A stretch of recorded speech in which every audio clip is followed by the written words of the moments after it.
Salut la jeunesse, c'est Alexandre.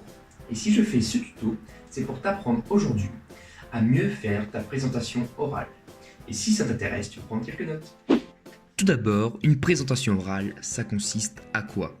Ça consiste à extraire l'essentiel et le rendre accessible au destinataire. Pour cela, il faut prendre la parole face à un groupe. Et ce n'est pas toujours facile. Le but est donc d'établir un contact, une relation et de justifier son point de vue et de ne pas balancer des informations sans les expliquer.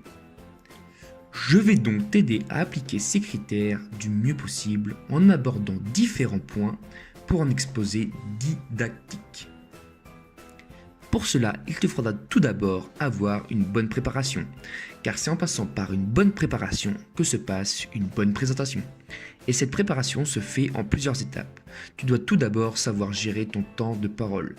Pour cela, tu peux par exemple faire un scénario qui te permettra de t'entraîner en te chronométrant pour éviter d'être surpassé. Et alors, tu pourras par la suite avoir une bonne appréhension de la chose. Ensuite, tu devras faire en sorte d'accrocher son attention. Il te faut donc un discours cohérent pour assurer cela. Un fil conducteur est important.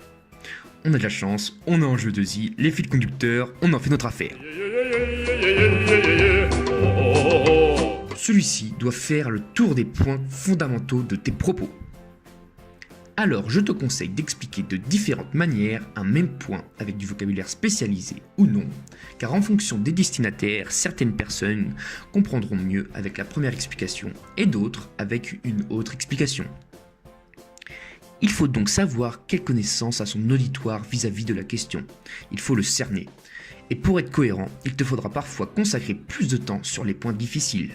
Mais pour certaines personnes, il est plus facile de comprendre avec un autre format. C'est pour ça qu'un support visuel est très important et il est essentiel que tu l'expliques. Mais évite de lire ton support pour garder un bon rythme et un regard sur le jury.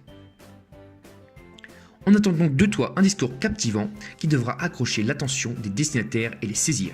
Ton oral devra suivre un plan pour être compréhensible.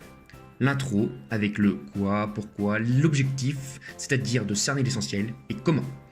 Ensuite, le développement en plusieurs parties bien définies. Et finir par une conclusion dans laquelle tu prendras une bonne intonation de voix conclusive. Revenons sur un point important pour ta présentation, le support visuel. Il doit être captivant avec un intérêt ciblé, une mise en page construite et intelligente pour mieux capter les esprits des destinataires et surtout faire apparaître les éléments clés de ton exposé que tu commenteras. Je te conseille, au moment de passer, de vider ton esprit, de te relaxer, d'être bien en forme et alors, si tu respectes bien tous les points vus précédemment, ta présentation devrait être réussie. Sur ce, pas de stress et bonne présentation.